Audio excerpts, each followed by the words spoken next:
White people are scared to death right now, particularly white males. They're scared to death that they are going to lose their power in the future. And they are. But if you want to get ready for the future, if you want to be treated well in the future, treat others well in the present. Call me Louis. This is my spot. Louis Specs. Victor Hugo said, "No force on earth can stop an idea whose time has come." The idea of one race, the human race, is an idea whose time has come.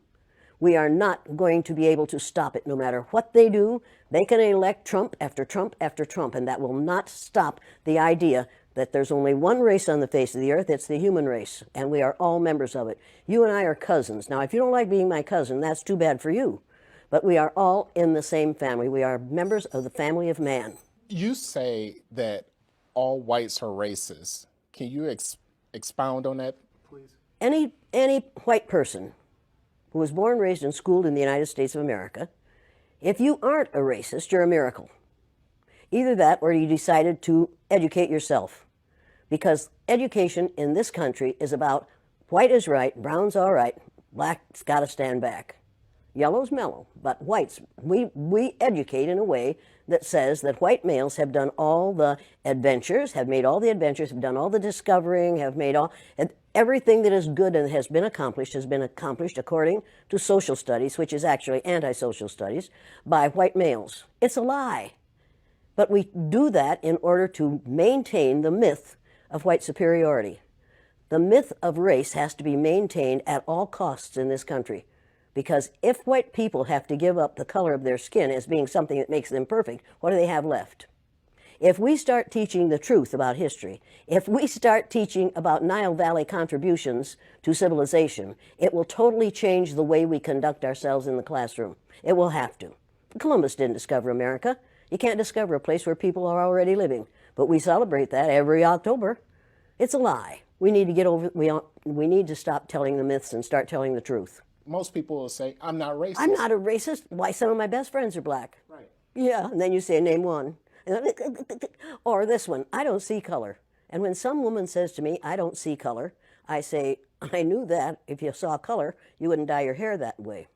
Or I say, if you saw color, you wouldn't wear that shirt with those pants. I believe that you don't see color. It's an attempt to deny skin color. And it's an attempt to deny what's wrong with seeing the color of my skin. Is it all right for you to see me kind of pink? That's okay for me. I don't mind. And I suspect that you don't mind being seen the color you are. You have a right to be what you are. And until people in this country and people in this world get it into their heads that the first modern human beings that evolved on this earth were black women. They evolved in sub-Saharan Africa about 280,000 years ago, and every human being on the face of the earth today has the memory of those black women's genetic structure in their genes. Now, we don't want to admit that, but that's the way it is. And as people moved farther and farther from the equator, their bodies produced less and less melanin, so their hair, their skin, and their eyes got lighter. As they moved into the east, they ate a lot of fish and a lot of vegetables, so their skin took on a different tone. I found that out when I was raising little kids. My husband worked in a supermarket. He was the head of the produce department, and they had lots of oranges that they couldn't sell, so he'd bring them home, and I was feeding my kids orange juice like you never saw in your life. They began to have an orange cast to their skin. I thought they had a liver problem. So I took him to the doctor, and she said, what are you feeding these kids? I said, well, lots of orange juice. She said, stop it if you want them to stop being orange. Now, if you think that skin color isn't anything other than the body's natural reaction to the natural environment, get over it. If all white people are racist, according to you, can they be reprogrammed? Of course they can. Of course they can. Of How? course they can be. It's called education. I'm an educator. The word educator comes from the root duc dus, which means lead, the prefix e, which means out, the suffix ate, which means the act of, and the suffix or, which means one who does. An educator is one who is engaged in the act of leading people out of ignorance. Now, I know you can change them. The second year I did the blue-eyed, brown-eyed exercise in my classroom, it was filmed by the Canadian Broadcasting Corporation. They gave me a copy of that film. I showed it to my father. My father was about 59 years old at the time.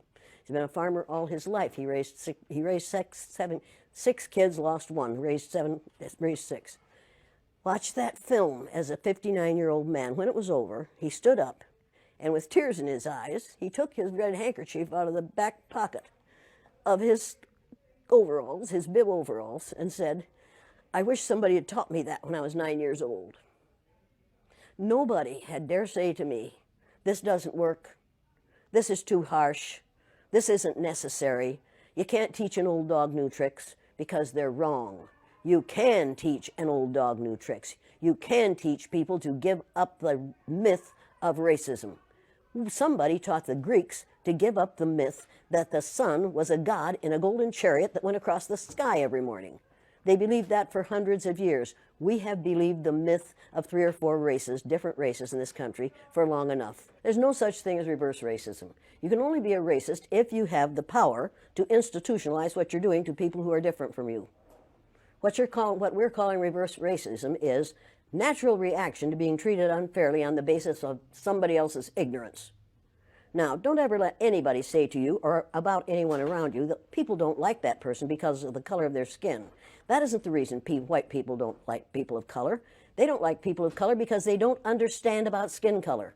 And they don't understand that we all are descendants of somebody who looked like your mother. You don't really want to get me started on this because I do want to get you started. I'm really angry about how we are miseducating the American mind. In your exercises, in order for them to see the light, or is there another way It's necessary to do what we do in offices and in the military and in schools and colleges and in hospitals and in community groups all the time. What we do is we become our parent ego.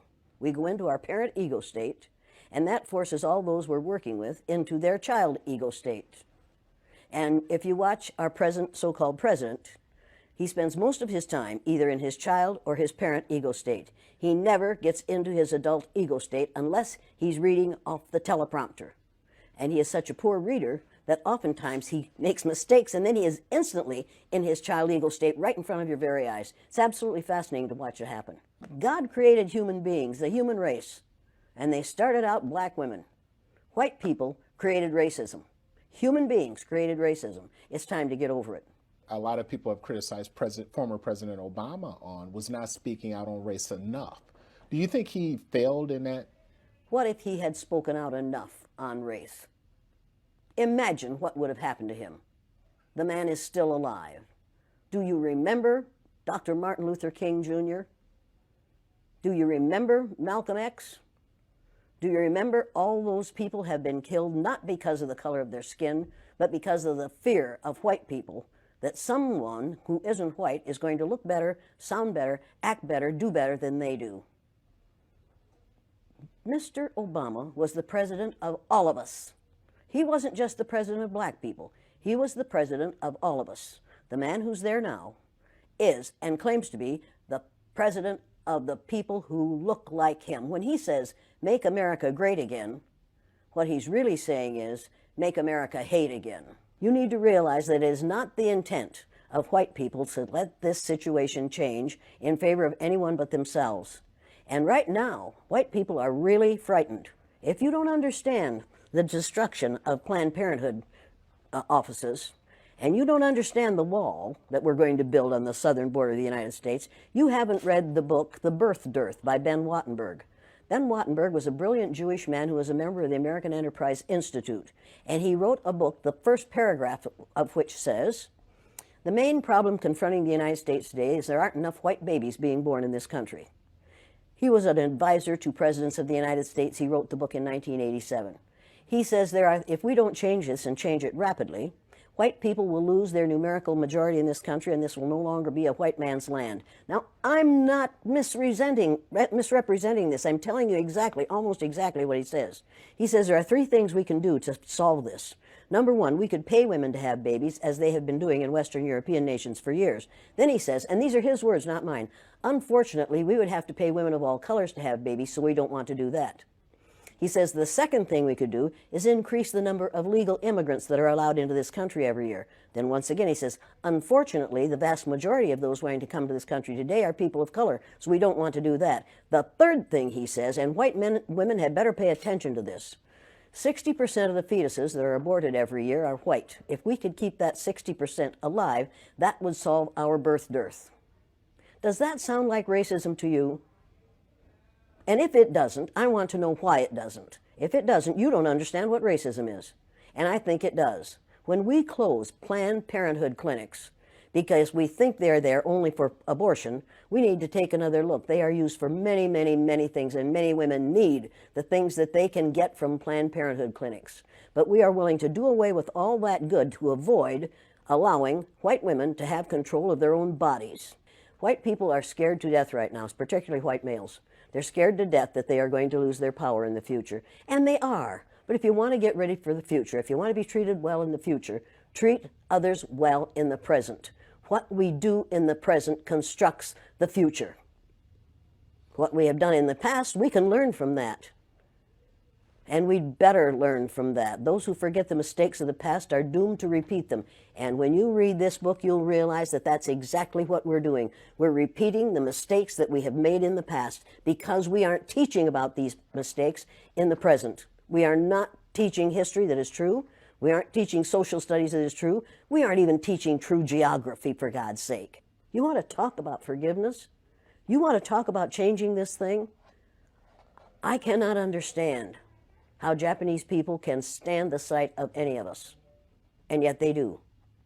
I cannot understand why black people who have been subjected to the ugliness that they've been subjected to in this country can get up every morning and go to work among us and not be absolutely furious. And I don't understand why we allow white people to behave the way they do. We have got to stop tolerating the intolerable. If it's intolerable for my black cousins, and every black person on this earth is one of my cousins, if it's intolerable for them, it's intolerable for me. I will not tolerate it. I will not tolerate it. That is not that. I am required not to tolerate that kind of treatment for the people who are related to me. And that's every person on the face of the earth. If your ignorance is such that you'll mistreat somebody because of your ignorance about the color of their skin, don't do it around me. Number one, I've been threatened with death lots of times. Now I say, go for it, fool. My husband died 4 years ago. Being with him would not be a bad thing for me. Death is not the worst thing that can happen to you. Living a worthless, useless life is much worse than dying.